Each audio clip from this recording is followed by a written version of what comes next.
Começa agora mais um programa Hora Extra e nesta edição você confere as seguintes notícias. Pesquisas demonstram que o excesso de reuniões virtuais no teletrabalho causa fadiga.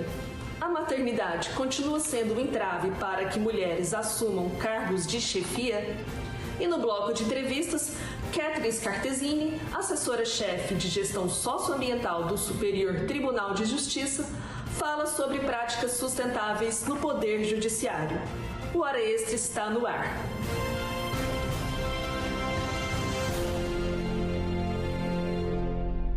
A vida à distância pelo trabalho, estudo ou atividades pessoais gerou um aumento dos compromissos ao longo do dia. O cansaço e a fadiga com reuniões online e videochamadas já foi objeto de estudo. Veja na matéria a seguir. Na tela do computador, o acesso quase que no modo automático para a plataforma utilizada em incontáveis reuniões de trabalho. Assim tem sido a realidade do diretor da Secretaria de Corregedoria Regional do TRT-18. Como tantos outros profissionais em todo o mundo, Marcelo Matos tem feito boa parte das atividades laborais por meio de reuniões online, que muitas vezes são bastante cansativas. Nossas reuniões costumeiramente eram presenciais, especialmente as correições ordinárias, que é a principal reunião aqui da Corregedoria. Tivemos que adaptá-las para o formato telepresencial. Temos tido sucesso, mas são perceptíveis os problemas decorrentes das reuniões telepresenciais, não só problemas de ordem técnica, mas também físico e mental. Eu posso citar alguns aqui para você, por exemplo, como a mobilidade reduzida, o fato de a gente ficar ali durante horas sentado na mesma cadeira sem poder mexer e exercitar o corpo adequadamente. Nós temos também o problema da necessidade de se ficar ali com os olhos fixados na tela por muito tempo, que já gera um desconforto visual também, A preocupação que a gente tem com a nossa imagem na tela e a nossa postura, porque é um ato formal, E parece assim que as pessoas não se permitem mais relaxar nem por alguns segundos nas reuniões telepresenciais.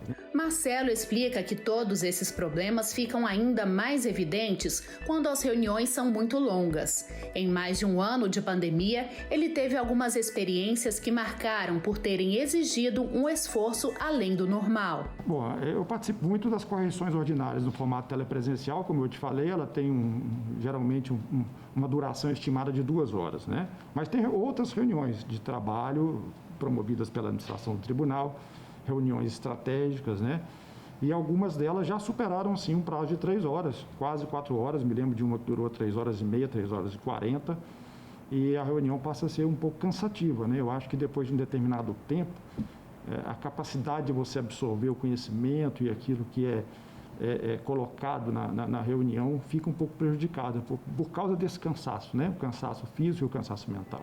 A psicóloga Rose Ellen explica que o excesso de reuniões ou encontros online que extrapolam o tempo, como Marcelo relatou, podem provocar problemas além de um simples cansaço.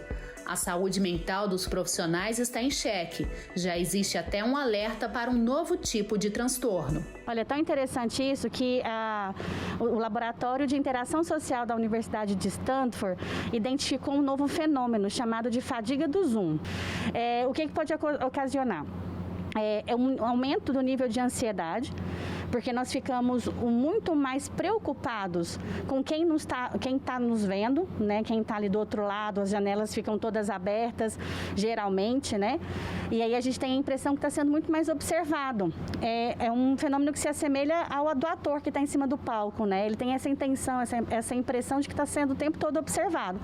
O alerta, então, fica para evitar o excesso, já que essa nova maneira de trabalhar é inevitável. Com algumas dicas, é possível tirar melhor proveito das reuniões online. Quem está organizando a reunião tem um papel fundamental, que é de garantir que o tempo estipulado da reunião não ultrapasse o que é recomendado, de 45 minutos a 1 hora, no máximo, e que haja sempre intervalos entre as reuniões. No trabalho presencial, já é recomendado que se façam pausas esporádicas, mas no trabalho remoto, de tempos em tempos, de 1 em 1 hora pelo menos, que haja esse intervalo, essa pausa, para que tanto o corpo possa se restabelecer, né, entrar no equilíbrio novamente, relaxar um pouco, diminuir a tensão dos ombros, diminuir a tensão dos olhos, quanto a mente possa ficar um pouco mais tranquila também, possa ficar um pouco mais relaxada diante dessas demandas da tela. Conciliar uma carreira profissional de sucesso com o papel de uma boa mãe pode até parecer tarefa fácil nos dias de hoje, pois muitas mulheres fazem o mesmo. Mas como fica a cobrança pessoal diante de tantas tarefas importantes? A pandemia não trouxe somente mudanças de rotina para a Maísa, que é a diretora da Secretaria de Licitações e Contratos do TRT18. Ela também ganhou mais um bebê. O Caio, de 1 ano, veio completar a família ao lado da irmãzinha Valentina, de 6. A mãe, que há 11 iniciou a carreira no tribunal, conta que o medo de encarar o desafio de unir a profissão e a maternidade existe até hoje e que a autocobrança com ambas as funções também. Dá um medo. A Valentina tinha quase 7 meses, né? Ela não tinha completado ainda 7 meses. E aí seria todo um processo, deixar ela no berçário, voltar a trabalhar. E aí eu voltei para o cargo de chefia. Dá aquele medo, aquela dúvida, né? Eu vou dar conta de conciliar, não vou, mas a vontade também do crescimento profissional, da realização, né? E aí eu resolvi encarar. Dúvidas comuns entre as mamães que trabalham fora, segundo a psicóloga Marina Cansado. Para ela, a busca pelo espaço feminino no mercado de trabalho é uma luta antiga. E hoje, por mais que a sociedade tenha sim evoluído, ainda não é o suficiente. Eu acho que o maior problema é porque a sociedade ela evolui, mas nunca evolui por completo. Então, ao mesmo tempo que as mulheres estão buscando o mercado de trabalho e também, claro, mantém esse sonho de ser mãe, de ter filhos, a sociedade ainda não evoluiu ao ponto de compreender que não é só a responsabilidade da mulher a criação dos filhos. Mas desistir não é palavra do vocabulário de mulheres fortes, guerreiras, batalhadoras, profissionais e mães. O importante, claro, é manter o foco e a calma. E saber que o amor do seu filho não depende do seu trabalho. E que o desempenho do seu trabalho não depende só de você. O importante é reconhecer que nós, mulheres, precisamos sim de apoio. Na verdade, a melhor dica, ela não tem como ela não passar pelo apoio social. Que essa mulher tem que criar uma rede de apoio. E isso parte por conversar com o parceiro, né, com o pai dessas crianças, ou com toda uma rede de apoio que antigamente as mulheres até tinham. Né? Na época das nossas avós, havia uma rede de mulheres que apoiava umas às outras, que ajudavam uma a outra. A Renata descobriu que precisava de ajuda só com o passar dos anos. Ela conta que se tivesse percebido isso antes, a vida teria sido muito mais fácil em todos os aspectos. Ela, além de atuar como diretora da Secretaria da Vara de Catalão, é mãe de gêmeas de 10 anos de idade. Sempre muito independente, ela conta que por conta da carreira profissional, o sonho de ser mãe foi despertado um pouquinho mais tarde do que na maioria das mulheres. E as gêmeas chegaram quando a Renata tinha 39 anos. A gravidez não foi nada fácil. O período da minha gravidez foi mais difícil que agora o período que a gente está vendo hoje. Olha que comparação absurda, você vê o nível que foi. Como a minha gravidez foi muito tardia, eu tive minhas filhas com 39 anos. Porque eu fui dedicar à carreira e fui deixando. Então, quando eu resolvi ter filhos, eu já tive que fazer tratamento de fertilização.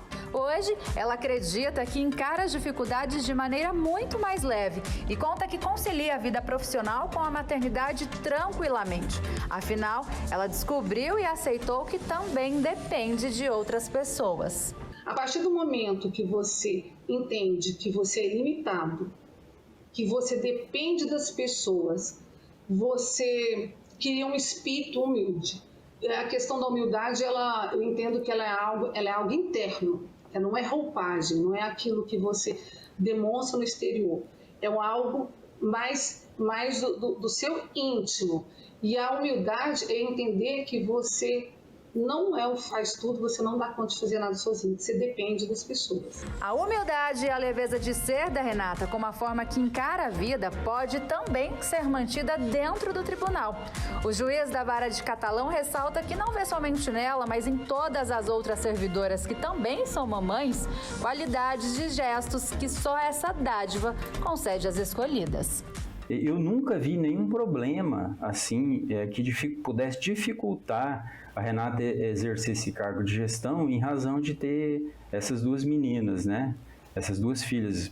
Pelo contrário, sim, eu sei que ser mãe é um desafio, né, constante na vida de qualquer mulher, e na vida da Renata não é diferente, mas nunca vi isso atrapalhar em nada o trabalho. É muito pelo contrário.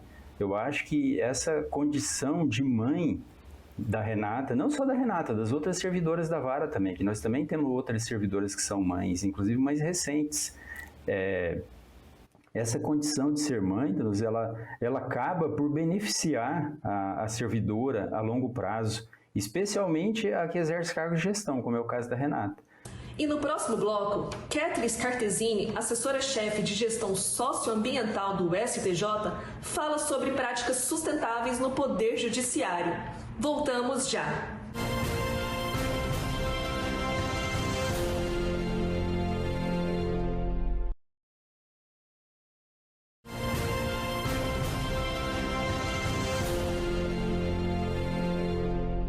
O Poder Judiciário caminha para internalizar em suas práticas a Agenda 2030. Estamos preparados para promover o consumo consciente? Para falar sobre as práticas de sustentabilidade no Poder Judiciário, conversamos agora com a Kathleen Feitosa Scartesini, assessora-chefe de gestão socioambiental do Superior Tribunal de Justiça, que fala de Brasília. Kathleen, uma honra contar com a sua participação aqui no programa Hora Extra. Seja bem-vinda. Olá, é um prazer estar aqui. Vamos lá. Para melhor situar o telespectador, gostaria que você falasse sobre a Agenda 2030. O que seriam os Objetivos de Desenvolvimento Sustentável e sua relação com o Poder Judiciário? A Agenda 2030 é um movimento global voltado para as pessoas, para a paz, para o planeta e para a prosperidade, e que pode ser alcançado por meio da implementação de parcerias entre o poder público, o poder privado, a sociedade em geral e o papel que cada um de nós, como seres humanos, podemos exercer para conseguir alcançar os 17 ODS. Os 17 Objetivos do Desenvolvimento Sustentável, ou ODS, abrangem assuntos que vão desde a erradicação da pobreza, redução de desigualdades, vida na água, vida na terra, saúde, educação de qualidade, biodiversidade, produção e consumos responsáveis, construção de cidades sustentáveis, o desenvolvimento, infraestrutura, economia, até instituições eficazes, né? E tudo isso pode ser alcançado, né, por meio de políticas implementadas entre vários entes de governo, mercado privado, a sociedade em geral, por meio da implementação de parcerias. É uma agenda transformadora e que todos nós devemos ter consciência do papel que exercemos nela. As instituições públicas estão engajadas nessa perspectiva, conhecem os Objetivos de Desenvolvimento Sustentável que norteiam as iniciativas sustentáveis? Lídia, acho que ainda falta muito engajamento por parte das instituições, talvez mais conhecimento sobre o que é a agenda e como se perceber dentro da agenda. Nós já desenvolvemos uma série de ações internas relacionadas não apenas à atividade judicante, mas também à atividade administrativa, que fazem parte da Agenda 2030, mas a gente ainda não consegue reconhecê-las. Para isso, é fundamental que nós possamos investir em capacitação dos nossos magistrados, dos nossos servidores, do corpo funcional, para que a gente possa reconhecer, se ver dentro da agenda. Até mesmo ações que você já faz dentro da sua casa podem colaborar para o alcance dessas metas. Bem, nós temos uma pergunta da telespectadora Lara Narcissian, também gestora na área socioambiental. Vamos lá?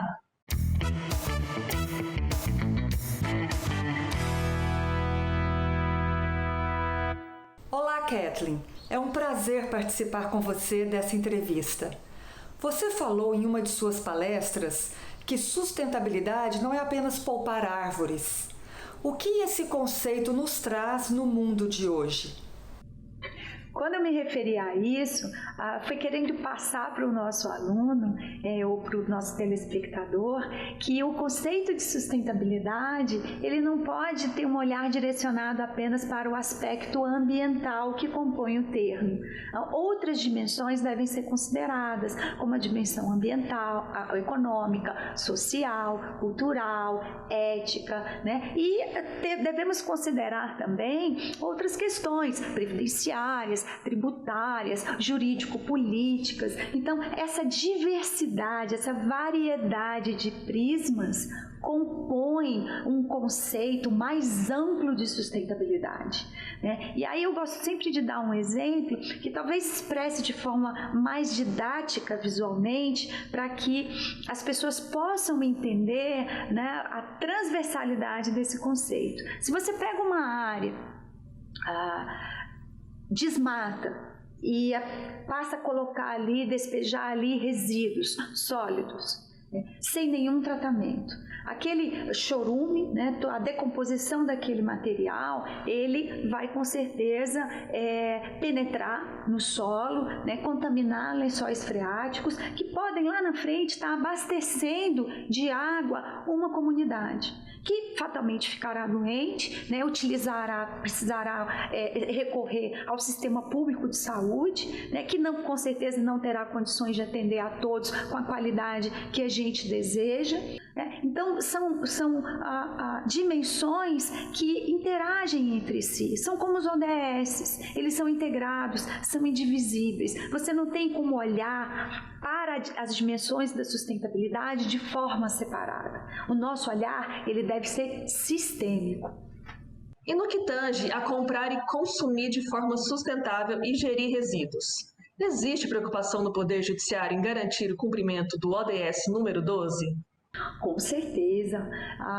No âmbito do Poder Judiciário, inúmeras políticas voltadas ao desenvolvimento sustentável têm sido editadas desde 2007. Mas eu traria como grande marco a Resolução 201, que traz a obrigatoriedade da implementação de unidades de gestão sustentável no organograma das instituições, e isso foi um grande diferencial, né, porque trouxe agentes responsáveis, né, por cuidar desse tema na administração dos tribunais, e a implementação também do plano de logística sustentável, né, que teve um olhar bastante focado nas despesas, nos consumos e para que as instituições pudessem alcançar um maior desempenho, um melhor desempenho na qualidade, no gasto dos recursos disponíveis. Ok, Kathleen, vamos agora para um rápido intervalo. Estamos conversando com Kathleen Scartesini sobre sustentabilidade no Poder Judiciário.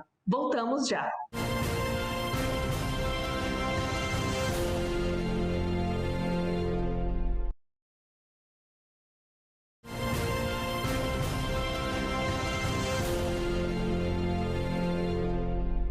O Hora Extra está de volta. Hoje estamos conversando com Kathleen Scartesini, assessora-chefe de gestão socioambiental do Superior Tribunal de Justiça, sobre consumo e compras sustentáveis nos tribunais brasileiros.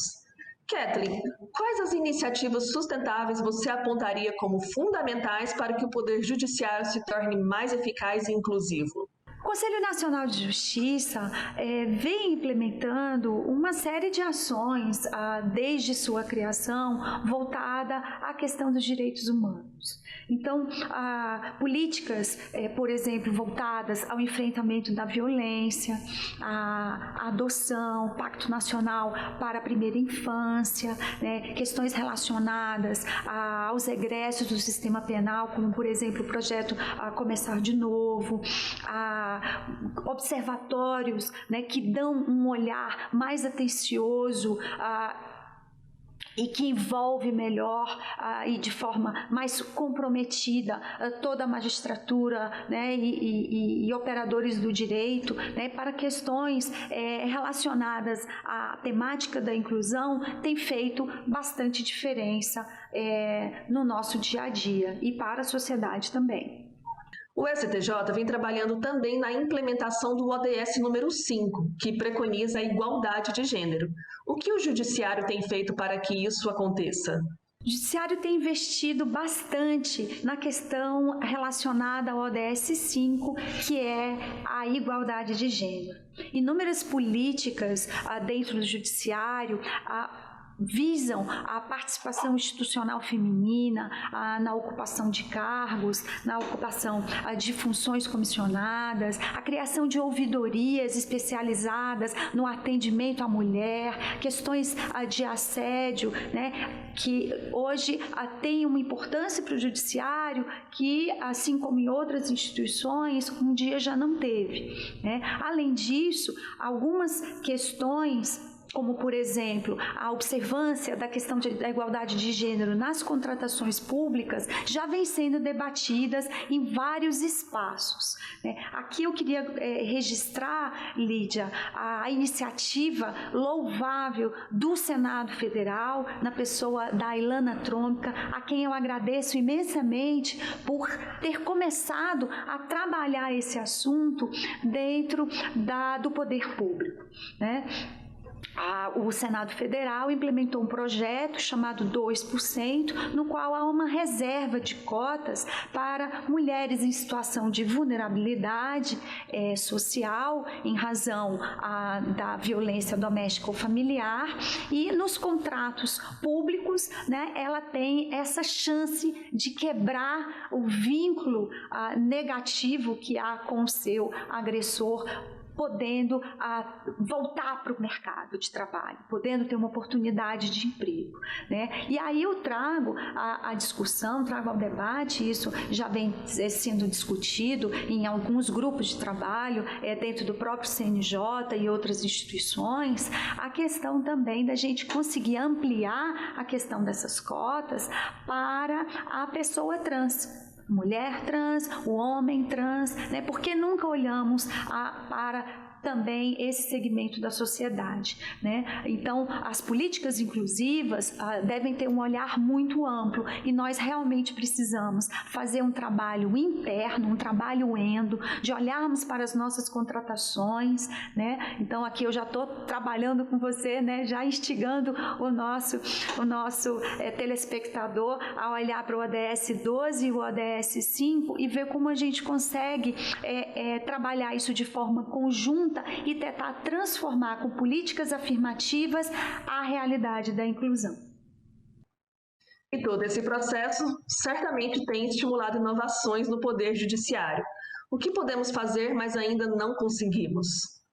Acredito que a gente pode fazer muito mais. E talvez o primeiro passo seja a gente realmente voltar o nosso olhar para as nossas atividades internas, mas de uma forma que nós possamos incluir todos os aspectos das nossas atividades, né, nessa revisão, como se fosse uma revisão de padrão comportamental. E talvez fazer diferente de tudo que a gente já vem fazendo, né? Consumir menos, evitar o desperdício, ter um olhar mais inclusivo. E aí eu trago até como debate aqui para a gente refletir, Lídia, a questão uma questão trazida pela nova lei de licitações, que no seu artigo 25, parágrafo 9º, trouxe a segurança para o gestor da possibilidade de inclusão no edital de cotas para mulheres que sofreram violência doméstica ou também a possibilidade de contratação de egressos do sistema penal. Em uma palestra sobre a Agenda 2030, você falou, Kathleen, que a sociedade precisa avançar na mudança de comportamento. Não só pensar em sustentabilidade, mas em regenerar o que foi perdido. É possível avançarmos nesse sentido? Com certeza, eu sou uma otimista, acredito que a gente tem chance de recuperar muito do que foi perdido. A questão da regeneração é porque realmente tem alguns aspectos que, da nossa vida no ambiente que nós infelizmente já perdemos, né? A gente tem aí uma grande perda de biodiversidade, a gente tem espécimes, né, indivíduos que a gente não tem mais como recuperar, né, porque realmente já estão afadados à extinção. A gente tem questões relacionadas, né, à pesca predatória, ao uso dos nossos oceanos, que é bastante preocupante, mas a gente pode fazer diferente daqui para frente. E é muito importante que cada um se conscientize do seu papel em sociedade, do seu papel no ambiente que vive. Bom, o Hora Extra fica por aqui. Hoje conversamos sobre consumo e práticas sustentáveis nos tribunais brasileiros com a Kathleen Scartesini, do STJ. Obrigada por sua atenção. Não deixe de acompanhar mais notícias do TRT de Goiás pelo portal, redes sociais e pela rádio web.